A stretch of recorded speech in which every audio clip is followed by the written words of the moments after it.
नमस्कार। आप देख रहे हैं ब्रह्मास्त्र न्यूज और मैं ब्रजेश शुक्ला।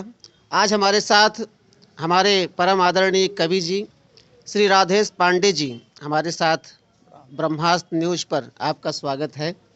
और हम जानना चाहते हैं कि आज योगी जी ने पूरे कैबिनेट के साथ और कुछ विपक्षी दलों के साथ रामलला के दर्शन किए, जिसमें सभी दलों के लोग गए। सिर्फ समाजवादी पार्टी के कुछ मतलब विधायकों को छोड़ करके बाकी सभी लोग गए। कांग्रेस वाले भी गए, बसपा वाले भी गए और सभी दलों के लोग, राजा भैया भी गए। तो जो लोग गए उनके विषय में और जो लोग नहीं गए उनके विषय में आपके हम विचार जानना चाहते हैं। भैया हिंदुस्तानी जी, सबसे पहले तो आपको नमस्कार। और हमारे इस पूरे वातावरण में जो सनातन का उद्घोष हुआ, उन सनातन प्रेमियों को भी बारंबार प्रणाम। मैं तो शुद्ध सनातनी हूँ, ब्राह्मण हूँ, ब्राह्मणों में पांडे हूँ। और एक अच्छी बात है कि हमारे जो मंदिर का पुजारी अमित पांडे, क्या नाम है उसका, हाँ, उसको भी प्रणाम, क्योंकि अपनी विद्वता को उसने हजारों के बीच में जाहिर करते हुए वो स्थान पद हासिल किया। तो मैं उस व्यक्तित्व को भी प्रणाम करता हूँ। अब रही बात जाने न जाने की, सत्य तो है, राजनीति जो है बहुत टेढ़ी खीर है। राजनीति की चाल में फंसी धर्म की नाव, और जितनी गांठें खोलिए उतने ही उलझाओ। ये लगभग 500 सालों से संघर्ष चला आ रहा है। लेकिन इसके पूर्व भी जो है हमारे मन में राम के प्रति जो छवि है, और शायद आने वाली दशकों पीढ़ियों तक वो छवि कोई घटा नहीं सकता, क्योंकि राम सनातन पुरुष हैं। वो भले कोई कहे कि राम राजा दशरथ के पुत्र हैं, लेकिन इसके पूर्व भी राम जो हैं, और राम जब आते हैं तो आराम आता है। बहुत सही बात कही आपने। राम जब आते हैं तो आराम आता है, और जिनको आराम आना है उनके मन में राम आ चुके हैं। जी बिल्कुल बिल्कुल। और ये आप प्रत्यक्ष देख रहे हैं, जब से राम मंदिर का संघर्ष चल रहा है। हम लोग तो उनमें से हैं, एक पीढ़ी खत्म हो गई, 2 पीढ़ी खत्म हो गई। अपने सिर पे पूजन का कार्यक्रम जब शुरू हुआ था, शिला पूजन में अपने सिर पे ईंट ले करके और गली गली टहल टहल करके वो कार्य किया हूँ, और उसका आज परिणाम मिला है। तो मैं इस अवसर को, अपने भाग्य को ही सराहूंगा कि कम से कम ईश्वर ने मुझे वो सब देखने के लिए जिंदा रखा। कितने लोग जो है इस तिथि को, इस काम को देखने के पूर्व ही अपनी जिंदगी समाप्त कर लिए। लेकिन हौसला काफ़ी रहा उन लोगों का, कभी वो निराश तो नहीं हुए, बोले आज नहीं तो कल ये काम तो होना ही है, प्रभु राम का काम है। और ये काम हुआ। तो मैं ये कहूँगा कि राम समाई गए मनमा, तो वह राम मिला दिन रात की दूना। राम समाई गए मनमा, तो वह राम मिला दिन रात की दूना। शाम के खाए के रात बसोए, तो भूल गवा पटना और पूना। वाह वाह वाह, बहुत बढ़िया। ई भागम भाग अभागे के बोझ सोच काहे मोर नींद न छीना, और खाओ पर नींद न साथ रहा, मर जाए तो दिख है जीवन जीना। आज की राजनीतिक पार्टियां जो हैं, इसी ऊहापोह में लगी हुई हैं, जाऊं कि ना जाऊं, बुलाया कि नहीं बुलाया। अरे भाई, राम जिसको बुलाएंगे वही वहां जा पाएगा। जी बिल्कुल बिल्कुल, जो जिसको तो बुलाएं। हिंदू परिषद का कार्यक्रम था, और कुछ ऐसे लोग भी धमा चौकड़ी मचाए हुए हैं जिनका एक पैसा नहीं गया, लेकिन बोलते हैं मंदिर से हमारा क्या वास्ता। जिनका नाम राम और भगवान से शुरू होता है वो भी विरोधी हैं। स्वामीनाथ मौर्य, हम तो ये नहीं समझ पाते उनके पिताजी ने स्वामीनाथ क्यों रखा होगा। हाँ, स्वामी प्रसाद इतना बढ़िया नाम। स्वामी प्रसाद इतना बढ़िया नाम, और फिर भी काम उसका टोटल विरोध का।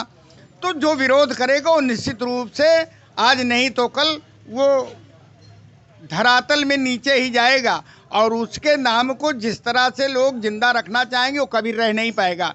लेकिन हमारे राम को लाने में हमारे सनातन का जितना योगदान रहा, विश्व हिंदू परिषद का जो योगदान रहा, साथ में मैं आडवाणी जी को भी प्रणाम करूंगा जिन्होंने इसकी शुरुआत करी, और इस विजन को, इस रथ को लेकर के आगे बढ़ते रहे। मुकदमा लंबित रहा, कोर्ट में रहा, कोर्ट ने भी हम लोगों की बात को महसूस किया, उसने अपनी मुहर लगाई, और उस कोर्ट को भी पूरे परिसर के जितने भी व्यक्ति रहे हैं और जो इस विधान में जुड़ा रहा, उसको बारंबार प्रणाम।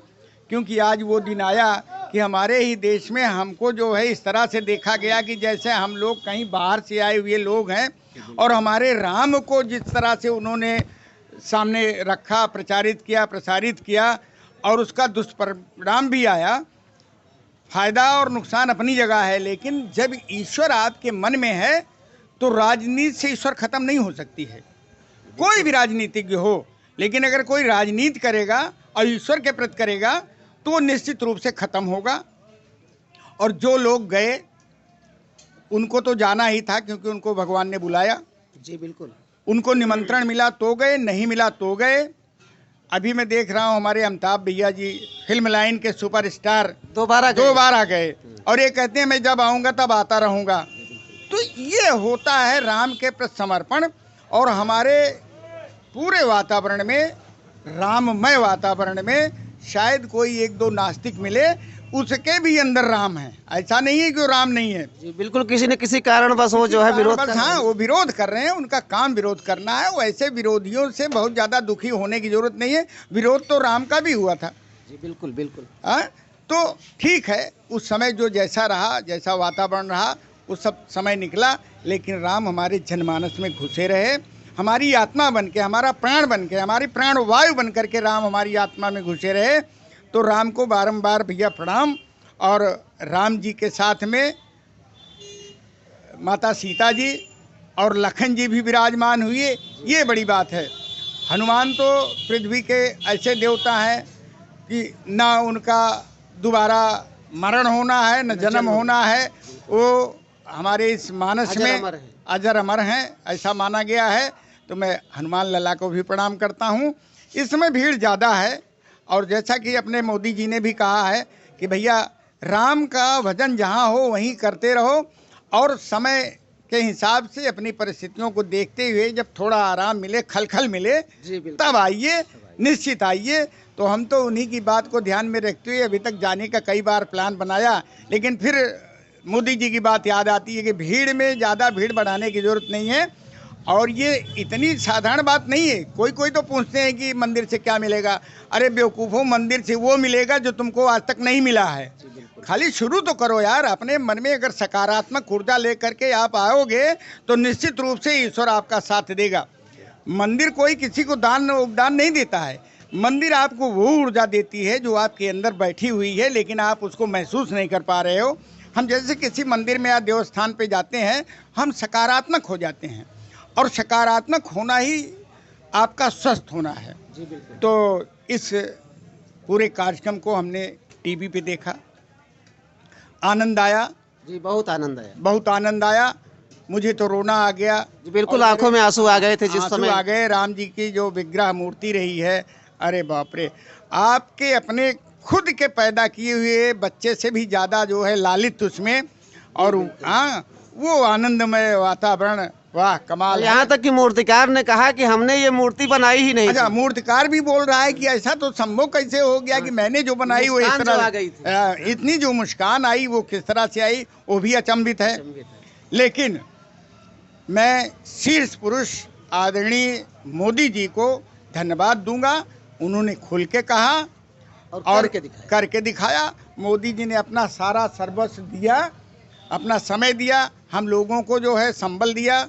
और उसके लिए मैं मोदी जी के साथ में योगी जी को भी प्रणाम करता हूं। और साथ ही साथ देखिए, एक व्यक्ति आचार्य प्रमोद कृष्णन, शायद उसको तो अभी बिल्कुल निकाल दिया है, आज निकाल दिया, 6 महीने के निष्कासित कर दिए। अब ईश्वर के प्रति भी आपके प्रति इस तरह से भावना अगर है कि कोई अगर ईश्वर की भी बड़ाई करे या अच्छा कार्य करने वाले की भी निंदा करे, तो समझ लीजिए उसको आप अपने पार्टी लाइन से अलग कर रहे हो। ये है तुम्हारे दुर्भाग्य का कारण। जो भी हैं, वो चाहे हमारे अखिलेश जी हों, चाहे राहुल जी भी हों, इन लोगों के पास ज्ञान अपना खुद का नहीं है। ये पढ़े लिखे जरूर होंगे, लेकिन उतना नहीं पढ़े। इनके ऊपर वामपंथियों का असर हो गया है। वामपंथी होना भी कोई बुरी बात नहीं है कि, लेकिन सत्य को ग्रहण करना ही जो है आदमी का आदमी होना है। आप पढ़ो लिखो, अध्ययन करो, दूसरों की लिखी हुई स्पीच या दूसरों का बताया हुआ भाषण, उधार के चश्मे से काम नहीं चलता है भैया। न उधार की लालटेन से ज़्यादा तक प्रकाश ही हो सकता है। जी बिल्कुल। तो मैं इन लोगों को ये कहूँगा कि उधार की लालटेन से प्रकाश मत कीजिए, अपने ज्ञान का प्रकाश स्वयं कीजिए, थोड़ा अध्ययन कीजिए और ईश्वर के प्रति समर्पण रखिए। ये पूरी सृष्टि जो है हमारे आपकी नहीं है। इसके पहले हमारे आपके पहले हजारों हजारों साल से कितने लोग आए, कितने महर्षि, कितने महात्मा आए, और इसके बावजूद भी जो है अभी भी खोज जारी है। तो हम आज के थोड़े ही, हम तो सनातनी इसीलिए कहते हैं कि हम आज के नहीं है भैया। जब से तन है तब से सनातन। हाँ, जब से तन है तब से सनातन है। और ये तन जो है आज जो जैसा है ऐसे आगे भी नहीं रहेगा। इसमें आपके परिवर्तन देखे जा सकते हैं, लेकिन आपका विचार जो है कभी बदलना नहीं चाहिए।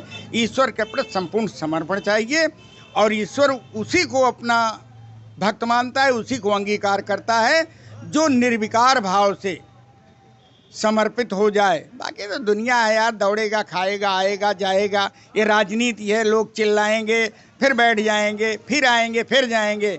लेकिन आपका एक भी ऐसा कृत्य नहीं होना चाहिए कि विरोध की भाषा होनी चाहिए। आप अपने अच्छे कामों से अपने को प्रदर्शित कीजिए, ना कि किसी का विरोध करके आप अपने को योग्य मानिए। मेरा कहना यही है भैया शुक्ला जी। और तो बाकी अकथनीय है, इस पे जितना कहा जाए, जो भी कहा जाए वो कम है। मैं आपको धन्यवाद देता हूं कि आपने कम से कम इस विषय विश्व को छुआ, टच किया। और ये आम आदमी की भावना है कि हमारे राम जो है हमारे दिल में इसी तरह से विराजते रहें। और